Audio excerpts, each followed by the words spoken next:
È arrivato l'anno nuovo e tra i tuoi buoni propositi forse c'è quello di migliorare il tuo italiano. Magari hai iniziato da poco, in quel caso complimenti se riesci a capirmi.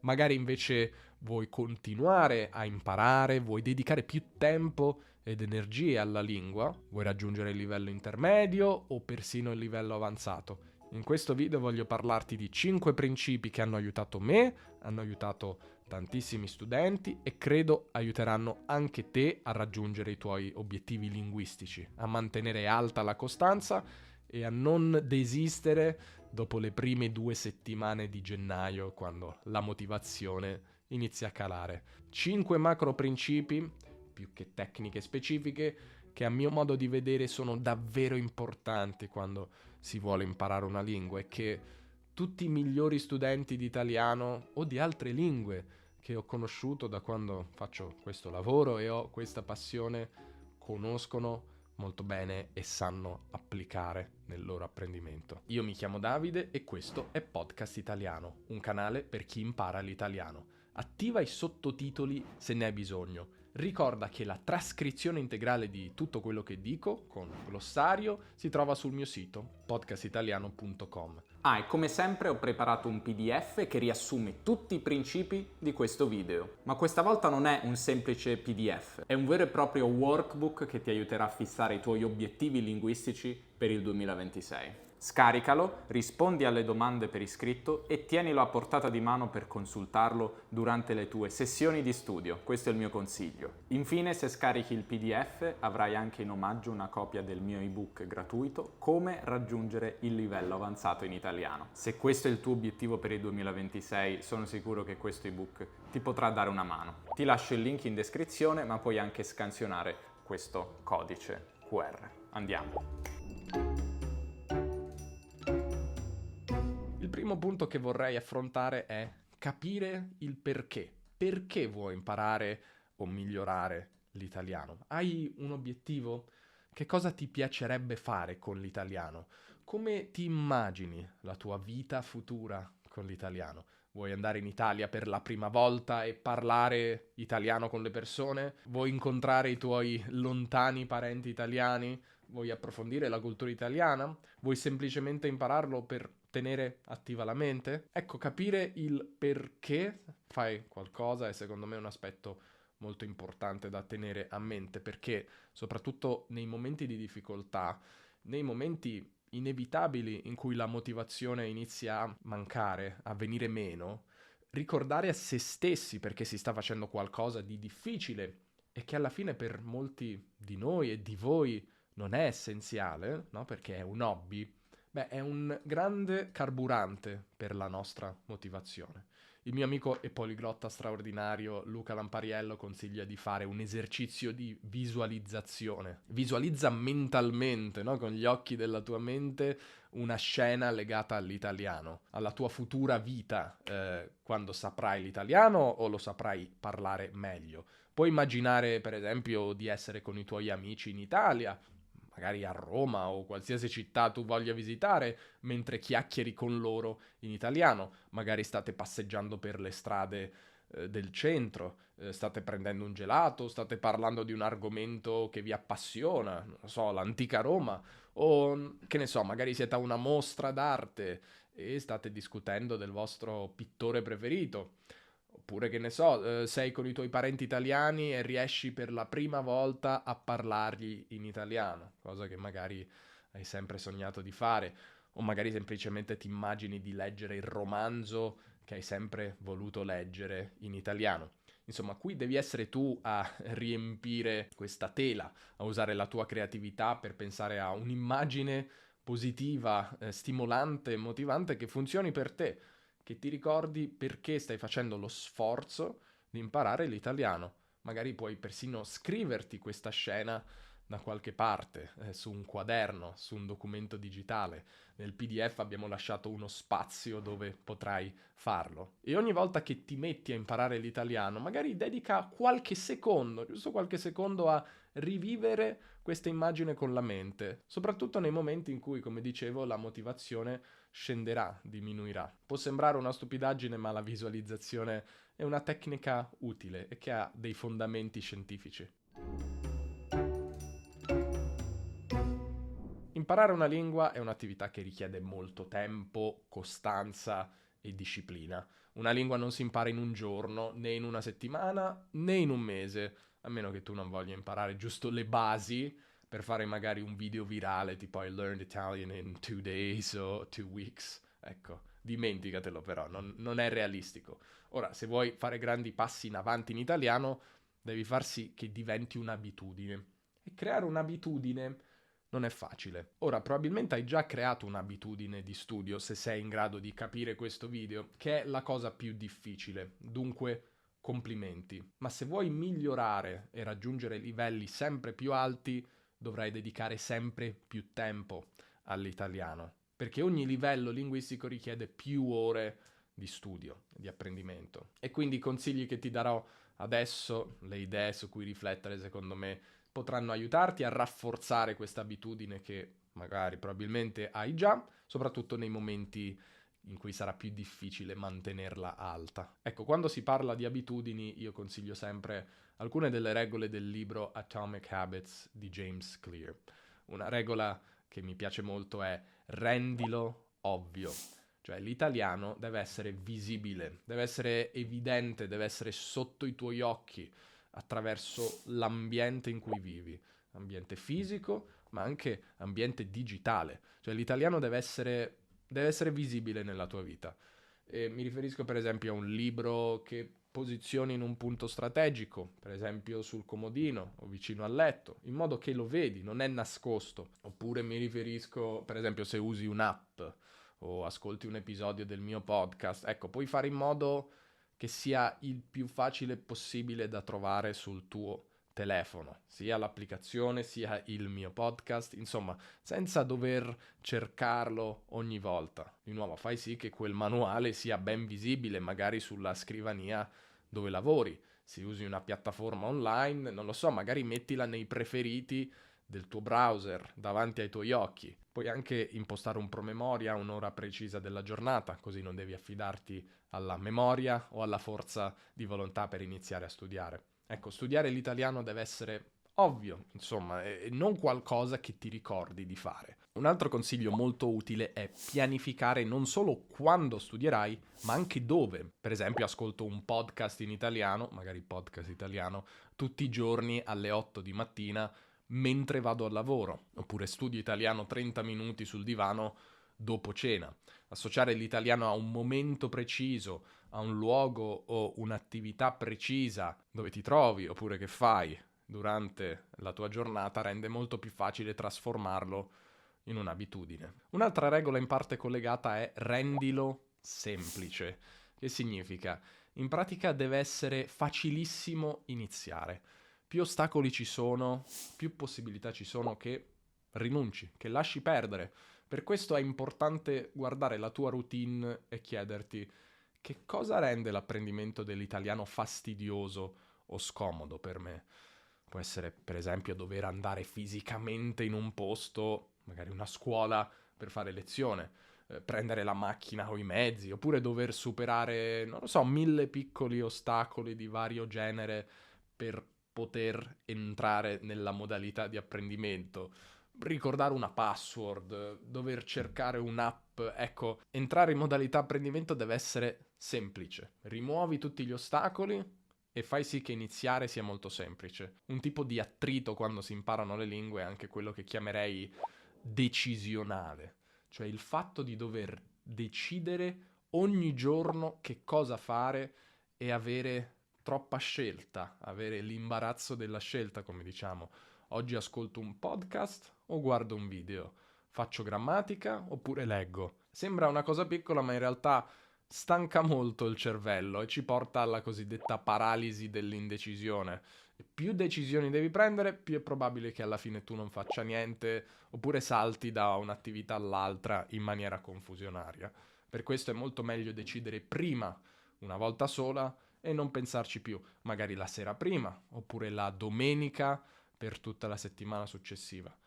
Per esempio, dal lunedì al venerdì ascolto sempre un episodio di un podcast, oppure la sera leggo sempre 2 pagine in italiano. Non è importante che sia la scelta perfetta, ma è importante che renda il processo semplice e automatico, così non devi avere quell'indecisione che ti può paralizzare. E una volta che hai scelto e che poi inizi la tua sessione di studio, cerca di non distrarti, spegni tutte le notifiche, mi raccomando, e mantieni salda la rotta, ok? Non passare da video a video, da podcast a podcast, eccetera. Meno devi decidere, meno attrito c'è ed è più facile che l'italiano diventi un'abitudine quotidiana.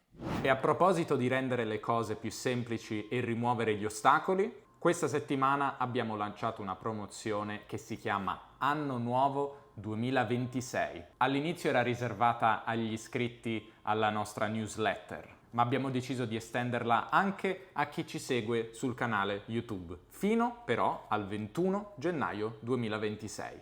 La promozione riguarda i nostri corsi di lingua Volti d'Italia e Dentro l'Italia. Sì, perché se da un lato sono corsi che ti insegnano l'italiano, che ti aiutano a fare un salto con approfondimenti di grammatica, di lessico, esercizi, flashcards e attività di vario genere, al centro dei nostri corsi c'è sempre l'input comprensibile e nel nostro caso la cultura italiana, la storia, la società, argomenti affascinanti e che probabilmente ti appassionano se segui il mio canale e il mio podcast. E quindi il tema culturale di Volti d'Italia, il nostro corso di livello B2, sono le greatest hits, diciamo così, della cultura italiana. Arte, architettura, folklore, tradizioni, tutto ciò che rende l'Italia amata nel mondo. Dentro l'Italia invece esplora l'Italia più recente, quindi quei fenomeni culturali, storici, sociali che hanno plasmato l'Italia nel secolo scorso e nel secolo attuale. Fino al 21 gennaio puoi acquistare entrambi i corsi in un unico pacchetto che abbiamo chiamato pacchetto avanzato e acquistando i corsi nel pacchetto avrai uno sconto che ti farà risparmiare ben 200 euro. Ma se ti interessano i corsi singoli c'è uno sconto anche su quelli, un 30% di sconto. Comunque trovi tutte le informazioni che ti lascio qui sotto al link in descrizione e ora torniamo al terzo principio.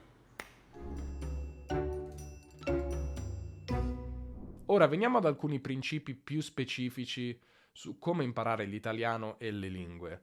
Il mio terzo principio che ho scelto è sviluppa la comprensione. Questo è un principio che secondo me tanti studenti non capiscono, o meglio non colgono quanto è importante, ma per parlare una lingua bene bisogna innanzitutto capirla molto bene, anche perché, pensaci, una conversazione è sempre bidirezionale. Si parla e si ascolta, e se non capiamo quello che ci dice l'altra persona non saremo mai in grado di parlare noi stessi in maniera accettabile, di dire cose sensate nella conversazione. Non solo, per parlare bene il nostro cervello deve aver sviluppato una buona comprensione, altrimenti semplicemente non ci verranno in mente in maniera veloce, rapida e quasi automatica le parole e le strutture della lingua. In altre parole, non saremo in grado di pensare nella lingua straniera, ma dovremo fare un grande sforzo per mettere insieme le parole, le regole grammaticali in maniera difficoltosa. Ovviamente parlare è anche fondamentale, ma il passaggio prima è capire molto bene. Questo non significa necessariamente che devi aspettare di avere un'ottima comprensione in italiano per iniziare a parlare in italiano. Se sei una persona a cui piace parlare una lingua fin da subito, magari hai iniziato l'italiano da poco, ecco, puoi iniziare a parlare fin da subito, fin dal primo momento o dai primi mesi. Per alcuni studenti parlare è semplicemente divertente e motivante. Produrre fin da subito frasi in italiano può dare grande entusiasmo, lo capisco. Per altre persone, magari persone più timide, può essere invece una fonte di frustrazione, di ansia e di stress. E in questi casi ci sta avere una fase o un periodo silenzioso che può durare settimane, può durare mesi, finché non ci sentiamo a nostro agio a iniziare a produrre lingua in maniera attiva. In ogni caso, quello che voglio che ti rimanga in testa è che non riuscirai mai a parlare bene se non sviluppi prima la comprensione nella lingua. E come si fa? Beh, se mi segui da tanto tempo sai qual è la mia filosofia in merito all'apprendimento delle lingue. E probabilmente sarai stanco di sentirmela ripetere, ma magari un promemoria può aiutare e comunque mi segue sempre gente nuova, quindi vale la pena di ricordare ogni tanto come la penso in merito. Quindi quando qualcuno mi chiede qual è il singolo consiglio che daresti su come imparare una lingua straniera, io rispondo sempre la stessa cosa: consuma input comprensibile. Consumare input comprensibile significa ascoltare, guardare, leggere contenuti che siamo in grado di comprendere, ok? Di capire abbastanza bene. Questa è la cosa più importante che devi fare sempre. Più importante di studiare la grammatica attivamente, più importante di memorizzare attivamente le parole, magari con tecniche come le flashcards, più importante dello shadowing, più importante di qualsiasi altra tecnica. Cioè, secondo me, se sei in dubbio su come spendere il tempo che hai a tua disposizione, soprattutto se il tuo tempo è limitato, leggi o ascolta.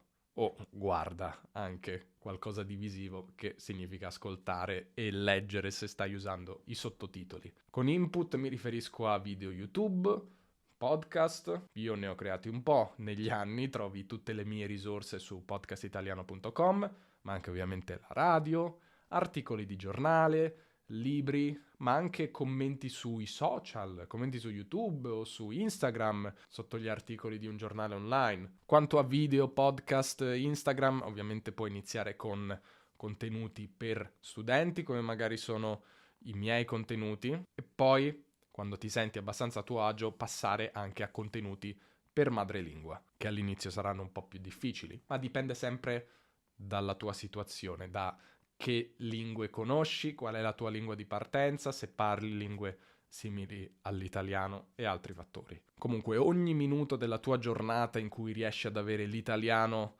sotto i tuoi occhi o nelle tue orecchie aiuterà a migliorare la tua comprensione. E in questo senso cerca davvero di circondarti di lingua italiana, soprattutto nei tempi morti. Con YouTube e i podcast possiamo sempre avere l'italiano nelle nostre orecchie, se vogliamo, e questo è uno dei trucchi che a me ha aiutato di più nell'imparare le lingue straniere che conosco. Non è necessario comprendere al 100% ciò che leggiamo o ascoltiamo, ma bisogna capirlo abbastanza bene da riuscire a seguire il senso generale in maniera piacevole e che non sia frustrante, perché se ci frustriamo poi lasciamo perdere. Inoltre non basta che i contenuti siano comprensibili soltanto, ma idealmente dovrebbero essere anche piacevoli, interessanti o ancora meglio appassionanti, che ci catturano. Il processo di apprendimento deve essere divertente, e torneremo su questo principio. Più ti diverti, più tempo dedicherai all'apprendimento e più imparerai. Quindi quando scegli i video, i podcast da ascoltare, i libri da leggere, sia per studenti sia per madrelingua, cerca davvero di dare priorità a quello che ti entusiasma, agli argomenti che più ti piacciono. Quanto input consumiamo è l'aspetto che fa la differenza sulle nostre abilità linguistiche in generale. Non mi stancherò mai di dirlo. L'ho visto su me stesso, nelle lingue che ho imparato, l'ho visto sui miei studenti e su tantissime altre persone che conosco che hanno imparato l'italiano o altre lingue. E attenzione, l'input non ti renderà automaticamente bravo a parlare l'italiano o altre lingue, non ti renderà fluente, ma creerà la base, creerà quel potenziale che potrai in seguito attivare e far fiorire, diciamo così.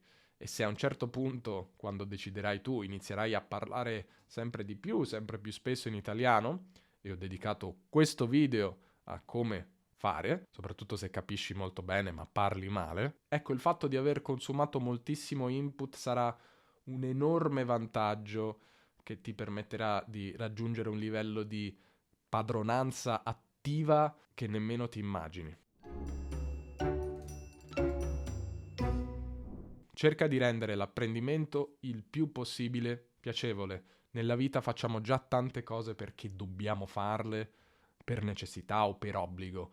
Secondo me l'apprendimento di una lingua dovrebbe essere diverso, dovrebbe essere divertente. Questo significa fare ciò che ti piace davvero. A volte vuol dire anche non ottimizzare sempre l'apprendimento alla perfezione, non cercare per forza il metodo più efficiente in assoluto, perché la cosa più importante è continuare nel tempo, è essere costanti. E quindi se è vero che magari potresti ottimizzare la memorizzazione delle parole con le flashcards, perché sono efficaci in questo senso, oppure dedicare più tempo alla grammatica e capire quella regola sul periodo ipotetico che ti è sempre sfuggita, ma dall'altro lato proprio non hai voglia, non ti piace farlo, io ti direi lascia perdere, fai quello che ti piace, perché nella mia esperienza, personalmente, forzarmi a fare attività che non voglio fare non funziona, non ha mai funzionato. Poi dipende, se è qualcosa che riesci a tollerare, certo, sperimenta con varie tecniche, sempre ricordando che la cosa più importante rimane l'input, ok? Quindi fai sì di avere abbastanza input in italiano. Al contrario, se a te la grammatica piace, magari ti piace persino più di ascoltare o di leggere, fai grammatica, però falla sempre in italiano, impara la grammatica dell'italiano in italiano, ecco, non nella tua lingua, se puoi. L'importante è mantenere il contatto con la lingua quotidianamente, in qualsiasi maniera troviamo divertente o appagante. È banale, ma imparare una lingua in maniera solida è un processo lungo, è una maratona che richiede mesi o anni, non giorni o settimane. E per mantenere la costanza dobbiamo far sì che l'apprendimento, per quanto difficile, sia quantomeno divertente e arricchente. Per la maggior parte delle persone che seguono questo canale, imparare l'italiano non è una questione di vita o di morte, non è una necessità assoluta, ma è un hobby, è un interesse. Quindi fammi sapere tra i commenti anche perché impari l'italiano. Riassumendo i 5 principi, tieni a mente perché stai imparando l'italiano, magari visualizza quello che l'italiano ti permetterà di fare in futuro, crea un'abitudine cercando di rimuovere qualsiasi ostacolo tra te e l'italiano e rendendo il più semplice possibile fare italiano. Sviluppa la comprensione, perché se non capisci bene non parlerai mai bene. Per fare questo esponiti a quantità enormi di input comprensibile e appassionante, come magari i contenuti di podcast italiano. E infine divertiti e non obbligarti a fare attività che non ti piacciono. Ora, se vuoi un PDF che riassume tutto quello che abbiamo detto e ti dà consigli pratici su come applicare tutti questi principi, lo trovi al link in descrizione oppure scansionando questo codice QR. E se scarichi il PDF avrai in omaggio anche il mio libro Come raggiungere il livello avanzato in italiano, che va più nel dettaglio appunto di come arrivare a un livello C1 o C2, con più di 30 pagine di consigli, riflessioni e idee che penso proprio ti aiuteranno. E prima di lasciarti ti ricordo ancora l'offerta Anno Nuovo 2026 che per i nostri follower su YouTube scade il 21 gennaio 2026, quindi vai a dare un'occhiata qui sotto nella descrizione del video, scopri i volti d'Italia e dentro l'Italia a un prezzo davvero speciale e inizia il 2026 con il piede giusto. Ti lascio il link con tutte le informazioni necessarie in descrizione.